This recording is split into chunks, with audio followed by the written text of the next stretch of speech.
Welcome to the Scrums.com FinTech Arena, the ultimate podcast for FinTech leaders eager to stay at the forefront of industry trends.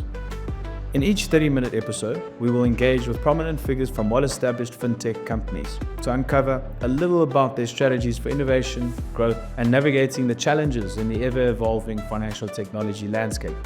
From groundbreaking advancements in digital banking to exploring the impact of AI, blockchain, and beyond.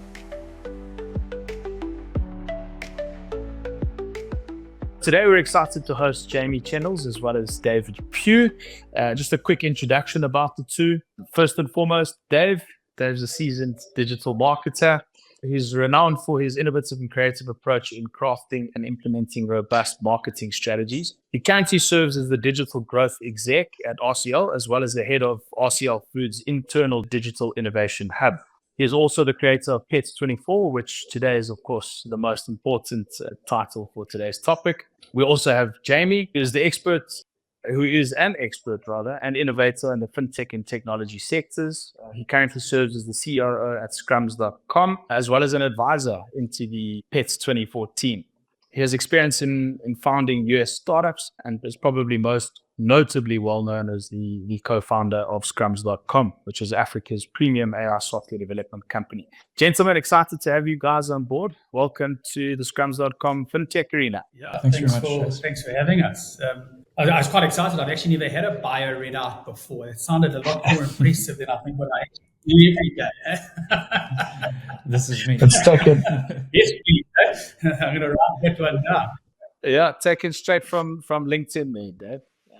So, gents, on that topic, I want to get a deeper understanding into your guys' backgrounds. You both had incredibly successful careers to date, and no doubt have deeper ambitions to sort of go further. So, a question to both of you, and Dave, we'll start with you. Can you briefly take us through what your role is at RCL? You're obviously carrying the dual hat there. What is your role? And then Jamie, after that, we'll hand over to you. Yeah, absolutely. So I think I've got the privilege of heading up the Studio Hex, which is our internal innovation hub. And I always say to people, I've probably got the best job at RCL Foods because I don't really have a day job. The business has really created a unique space to allow us to explore and experiment. Even we were on the wall here, we've got a saying that says, we're not tourists, we're explorers, because tourists have a map and explorers have a compass. And they really have given us this opportunity to look at the world quite differently. And I think that's unique for a large FMCG corporate business. And it's been a very, very exciting journey. And it's allowed us to partner with people like Softtech and Scrums and do things like we're doing on Pets24. So yeah, great privilege. But part of it is traditional digital marketing. We focus on digital commerce as well, driving that agenda. But the place that I'm most passionate about is this digital innovation that we're driving. Of course. How's it going, guys? Yeah, obviously, I'm the COO at Scrums.com, and being a co-founder here, I've worn many hats over the last decade. At present, I find myself spending time with, let's call it, high-profile customers solving exciting problems and challenges out there, and really trying to chart and understand the way which AI is affecting not only organizations such as ours and the implementation of those technologies within our processes, but also, looking at AI in terms of how it will impact our customers and how our customers can best use AI to further their interests and their platforms out there. So I think a super exciting time to be dealing with that kind of tech, as it really is changing, every single week, and things are just accelerating at a pace that our human brains can't really comprehend right now. So yeah, lots of fun out there. And Dave, I'm super curious, from a Pets24 perspective, it's great to hear that on your side, you speak about this kind of ecosystem and this space for creativity where you can bring your compass to work. But what was that like in the early days where you're trying to land some sort of concept that is very foreign and different to what the rest of the business actually does? From a Pets24 perspective, it's not selling pet food in any way, shape, or form. So Tell us a little bit about what those early days were like, just trying to. Yeah, it's been a journey. Our innovation hub is 6 years old now, and it's taken a long time. And we still face lots of challenges. I share lots of stuff on LinkedIn and what we're doing and the stuff we're experimenting with, but it isn't all fun and games. It really has been, and I mean, you guys will know this world well, but it's been like a startup. And having to pitch, I almost see the rest of the RCL business as venture capitalists or investors in the projects that we're doing. So you're constantly having to go and pitch and prove ideas. And I'll often showcase, I love using the lady from Canva, where I think she pitched her idea 100 times before someone finally invested in it. And it's that same mindset that we take here. It's not been like, guys, here's a cool idea for a digital platform. Okay, cool, saddle off and go. It's been constantly going back, having to look things, having to bring insights, research into it, and even an element of running before the guys have even said yes. Okay, guys, we're going, we've had to go and almost be brave. And I think that's been this maverick step that we've had to take in-house here. And as we've proved ourselves in smaller initiatives, the business gets more and more confident. And I think it's taken time to get credibility, to prove, guys, hang on, they can do something a bit different. As we've had the small wins, I love the small wins because I think it's not just about the big win, and I think that's important in the startup mentality. Every time we have a small win, I'm not shy to showcase it across the business, and all of those to sort of add up, almost investing in like a little bank account there. Adds into the credibility of what we do. So it's been a tiring journey. You've got to have the passion, the energy, and I think our CEO often talks about it. He's passionate about grit. It's taken lots of grit to get us through. You guys jumped on right at the beginning of this Pets24 journey, and you were at the start of some of those conversations and seeing what it's been like to try and get this across the line. Yeah, I suppose the question I was going to ask there is, you've got all of these ideas, Dave, the team's driven in this sort of startup type thinking. What was the sort of the reasoning or the catalyst behind looking at founding a business like Pets24? Yeah, so how it actually all started off, firstly, we believe in insights. Everything's got to come from an insight. We drive one that we've done for a while now from Kantar Consulting, and I'm passionate about this, and that's that shoppers and consumers are tired of brands pushing content on them. They want to be part of conversations and content and community that's relevant to their life. And brands that are winning are able to immerse themselves in that content and actually be part of that world. I use social, for example. I truly believe that your social feed, that's where you are. Your mind is in a social mindset. People don't want brand content thrown at them the whole time. So that was the insight that, guys, can we create communities that are not just overly branded content? We then worked with you guys and did this research to say, guys, is there activity in the pet world online? And I think we landed on the insight that there's almost 1 million unique searches of pet-related content every single month on Google, but no one place housing it, and no real trusted resource or trusted platform that is there. There's tons of Facebook groups and things happening on Gumtree and smaller communities, but no one really owning that space. And we know, we're very involved with the largest manufacturer of pet food in the country. We know that this category is hugely emotional, very much like the baby category. These are, a lot of the people here are pet parents. The pet is part of their family, part of their best friends, fur babies, they call them. So that was that catalyst that kicked off this thinking, guys. There's an opportunity to create a platform that is trusted, that is properly brand agnostic. And actually, the vision here for Pets24 is we really care about pets and their health and their wellness and being able to look after them. And we have to go in with a mindset of it's got to be agnostic, the right content from the pet, and not just a brand push of what we think is right. And I think that was the real key insight behind this initiative. Amazing. And Jamie, as David said, you've been a part of the journey from the beginning. What, from your perspective, made this such an exciting venture? Yeah, I think, it's great when, number one, from a software perspective, you're dealing with people who operate and have deep insights as to how an industry actually works. And I think RCL was very much one of those examples.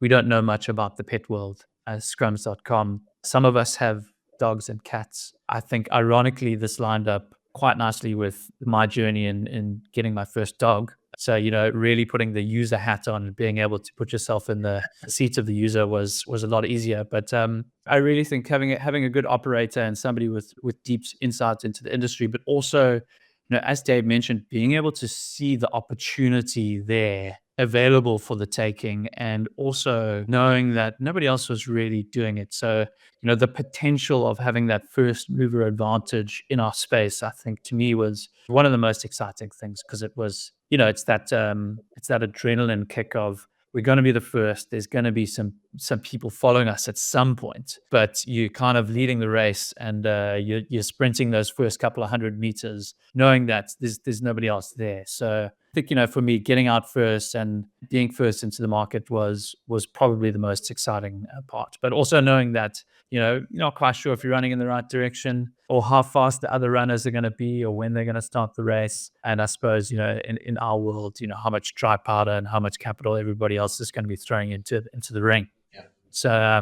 So far we're still in the lead, and And I think that's an important part, Jamie, especially on this innovation, which I think we did well. Was, I mean, if I and you will know, if you look back to what we launched 18 months ago, our first site that went live, I mean, it was dreadful. It wasn't great, but it was, guys, let's get something up. Let's learn and get going and get the ball rolling. And I think that, for me, was one of our earliest big wins. We weren't sitting mapping something out on PowerPoints and looking at documents. We were learning from the user from day one. And it really has been a platform that has been built by the user, by the community, seeing what they want, using data properly. Everybody talks about it, but we use the data to build a platform that's still, these are never end products. We haven't got to the end yet. But if you look where we were 18 months ago to where we are now with 160,000 monthly active users, it's been a really exciting journey. There's that famous saying that I think many people internally subscribe to, which is, if you're not embarrassed about your first version of your product, then basically you took too long to launch it. And I think this was very much, build something in 45 days. Let's get it out there and let's get people using it and see what the response is like. Chase, that I'll always link back, because I think one of the things is how our FMCG business is doing it. That was one of the challenges we faced. It's like, we went live, you send this update to your stakeholders who might not quite understand this world or what the vision is. Oh my gosh, what is this that you put up that I've invested in? And it's this constant journey. Guys, we're going to evolve. Just watch the journey, watch the space. And even, you'll know a mindset of week one with our stakeholders to where we are now has also been chalk and cheese. And Dave, tell us a little bit about, what was that first experience like of showing your internal, stakeholders this not so great version and trying to convince them that it's going to get better? How was that? Yeah, look, I think we even delayed it a month before we showcased, because it was like, I think at one stage we had like a 9-second load time on a page, and it's so we sort of had to even and it's I don't want to say stressful, because it's part of the journey, but it's going to these guys, they backing you and saying, hey, cool, we bought into your vision. Here's some funding. Oh my gosh, what have I funded it? So it was constant challenges. And once again, I think, but it's so important to bring these guys on the journey, because what it's done is I'm talking outside of a Pets24 space. It's once again built that credibility. They're on the journey. They understand it better now. So it's an easier sell on new projects, new platforms that we bring to the table. I think even just the way of working, how we operated this model was unique and different. Because if I think back to when we started Studio X, often as corporates or FMCGs, you want to own all the innovation and you want to do it all in-house. And we did a couple of simple MVPs before and did it all in-house. And our big learning was it's about partnerships and ecosystems. I think you alluded to it right in the beginning. We knew the pet market, we knew the insights. We're not a tech business. So for us to try and build this, it's almost impossible. But I think that's where this partnership with Scrums has been invaluable. But with this, guys, here's what we're good at. Here's what you are good at. And we've been able to build this innovation. And another thing I'm passionate about is innovation isn't just in-house. It's ecosystems, it's partnerships, it's building something together with different experts. And in the community, building it with our community on this platform. I think you've hit on an important note there as well. You keep talking about the community there. And, 18 months ago, there was this vision of sort of being Africa's largest pet community. And only 18 months later, you guys have achieved that goal, right? Which is, of course, no small feat. But I suppose the question that I do want to ask, and for our listeners out there, what does Pets24 do? What problem does it solve? Just before we answer that, I just want to build on the one. Our only vision wasn't just the largest pet platform. It was also to become the most trusted. And I think that was very important for us. And we went on this organic SEO drive to build up that community, because it's not just about baiting clicks and getting content like that. It needed to be trusted. And we've now hit that first goal. We're the largest and we're growing. We haven't, we nowhere near where we want to be. But a big win for me was now if you use Meta's AI tools on Facebook, on WhatsApp, etc., to look for pet-related content, it's now pulling from Pets24 as its source of education and content. So for me, that's saying, guys, AI is also now starting to trust what we're doing. And that's a massive win. We are the largest, and now we prove that we are the most trustworthy as well. And that source is really a trustworthy source of information. So I know that's a long way around to your question. But I think there's lots of problems that we're trying to solve. And it links back, and why at that point is it's this trusted platform. Because I think in this, people are looking, I related once again back to the baby category, owners of pets are really looking for guidance and how they must raise pets, how they must look after them, what is the best thing for them. And I think that's what we have built. There's lots of different other platforms out there saying things, but we've started to build a brand, a Sage type brand, where, guys, this is trusted. So people can come to our platform looking for information, looking for content, knowing that they can trust it. And it's reliable because their pet is part of their family. And I think we are appeasing that need. So it's almost like pet owner mindset that we've appeased that with this trusted platform. And one of the things, and Jamie, you can maybe touch on it, but we constantly through the data looking for other problems to solve, because that's what we want to be. There's a big issue in breeder fraud, where people are looking to buy pets online. You get a beautiful picture of this pet that you think you're buying, so you make your payment, and then the person disappears and you realize that photo is from Shutterstock or an online library somewhere. So there's a big problem in that market. So through the insights we've gathered, the Scrums team have built a new feature on Pets24 called PawPay, which is basically a pet escrow service. Say, guys, we've got this community. We are looking for the trusted breeders and shelters and places that are out there. We can play that conduit and take away and fight this fraud that is happening in pet ownership, making sure that breeders are setting the right standards to look after pets and making sure that pets are then going to the right home. And we're ticking that box. Yeah, Jamie, I don't know if you want to build on that, but those for me are two of the things that I'm seeing as problems we are solving here.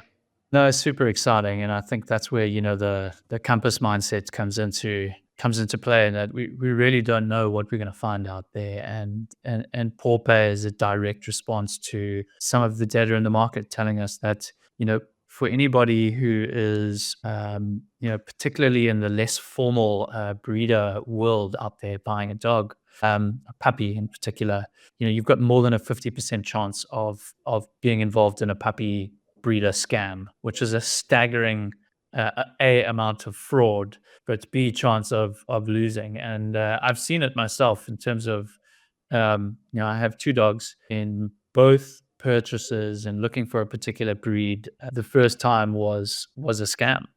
Obviously, I didn't fall for it, luckily, but those are crazy numbers, and I think that's also just a great scenario where this is clearly a problem for the general pet community. In our case, in South Africa, how do we fix it? How do we solve it?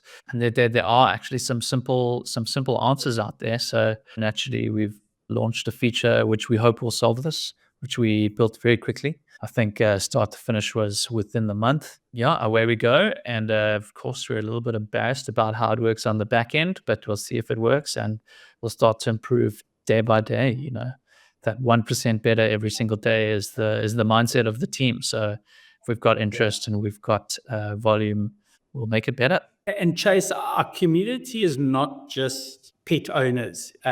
We're trying to play this shared value platform for everybody involved in the pet industry. So, for example, we're now the largest directory of pet-related services. A lot of these pet service businesses are small little business. They don't have the means to communicate to a larger audience. We've now created a platform where a small business can come on and connect directly with the largest community of pet owners. Another example is the vet community.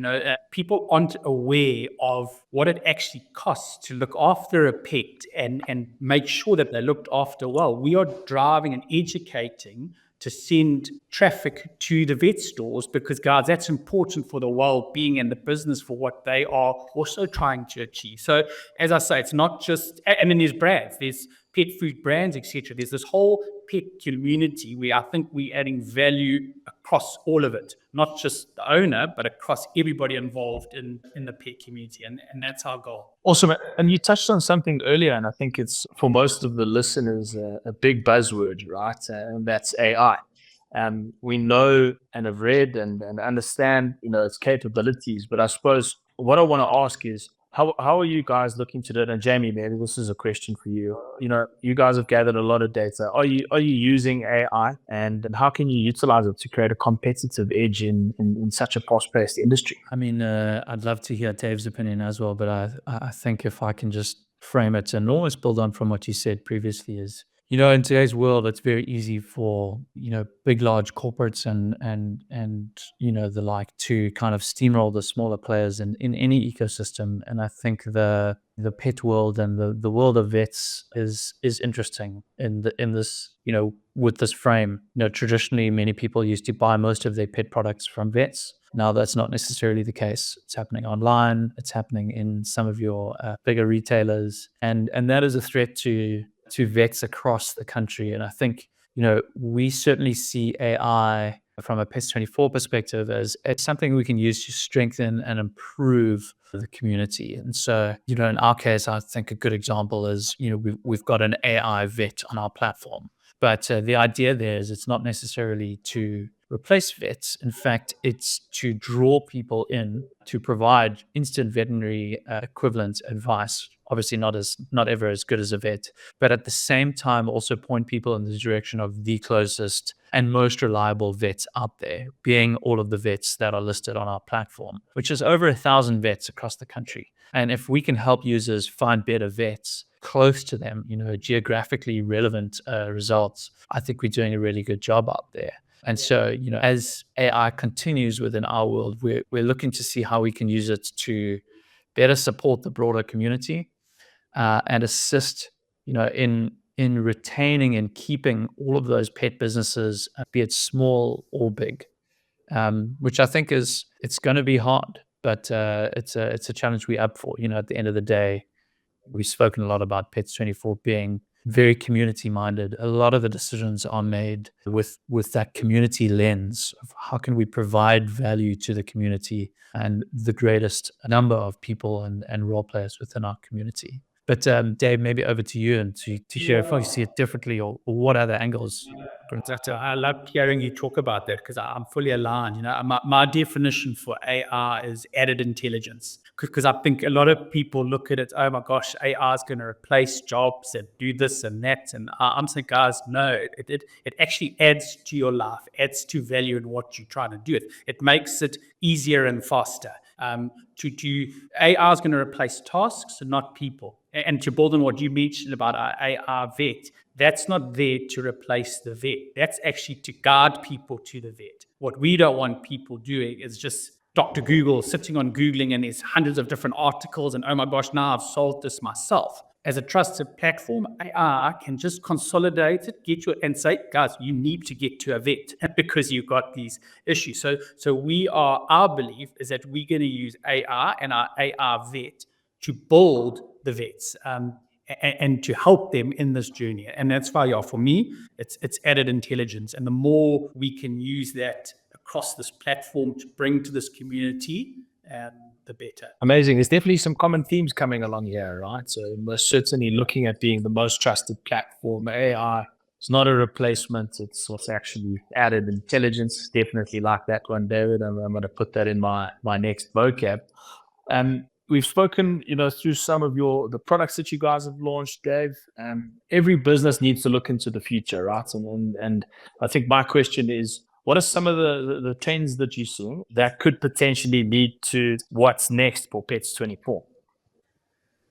Yeah, look, I believe it's not so much a trend. It is this community. I'm passionate about brand agnostic community. So I believe our brands can leverage off this platform. But I think as we're growing this and as it's getting bigger, that for me is the trend, that this is where consumers want to be. They want to be part of content and community that is relevant to their lives. And brands need to find a way to involve themselves in those conversations and to add value to the community's life. I think that's the big one, that it's not just about now using a platform like Pets24 to market to someone.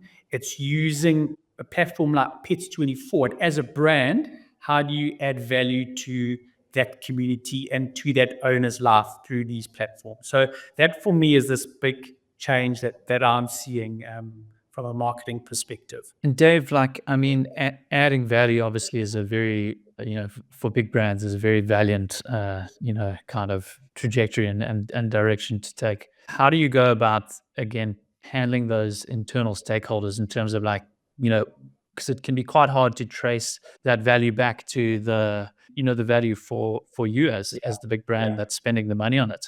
How do you handle that sort of situation? Yeah, look, that's always the challenge, especially when you've got lots of accountants in the business. But I'm definitely seeing it. We had a talk from a couple of the guys that were at the Cannes Festival. That I think over the last couple of years, there's been very much short-term thinking about brands and how they're speaking to consumers. And we've moved back to this long-term brand building investment, where you probably might only see the results quite a bit later down the line. But if you as a brand are truly thinking about what a consumer needs and what they want, you will add value to their life. And that's how brand affinity and brand loyalty actually works and matters to a consumer. I sat in a presentation of the day from Amazon and I loved it. I mean, their goal, I love the way they position. We want to be the most customer-centric business on earth. So it wasn't like just the world, just the way they positioned it on earth was like you can see where their mindset is thinking. And I think they are constantly thinking about how do they bring value to their customers. And I think as brands, we need to start thinking like that. I think we've had quite a mindset where we have, I'm not talking about us, I think most brands, they forget about the customer and they're constantly thinking about the retailer and how do I get my product into the retailer, where it's actually, I've got to think with a retailer mindset. How do I add value to their life, actually be customer centric and put them at the middle? So it is a challenge, but because there's often an investment early on into adding value to life that you've got to say, guys, this is for a long-term play down the line. Because I believe in trust. I think, as I say, we had this goal with a trusted platform. If your brand is trusted, then there's huge uptake for you. Amazing. Jensen, coming up to the end of the episode here, quick fire question. David, what's your favorite book? Yeah, my favorite book. So it's one, and Jamie, I think you might have mentioned something from it, but it's called The Slight Edge by Jeff Olson. And it's really about those small 1% improvements every single day and consistency. I love that. Awesome. And Jamie? Very tough. Very, very tough. Dave, you were talking earlier about, getting people to buy in internally, and all I could think of is, you could just force every executive of every single company to read The Lean Startup by Eric Ries. It'd probably do the whole world a lot of good. But I mean, maybe not to be too mainstream, but certainly James Clear's Atomic Habits has probably been the most impactful book I've read in the last 5 years. Just because, the general maths of getting 1% better every single day really is something you can strive towards. And, it's just that one little graph that I have on my wall at home. That does drive me to think slightly differently about how I spend every single day. And I think it's the one key takeaway that's probably stuck with me for a long time since I first read it.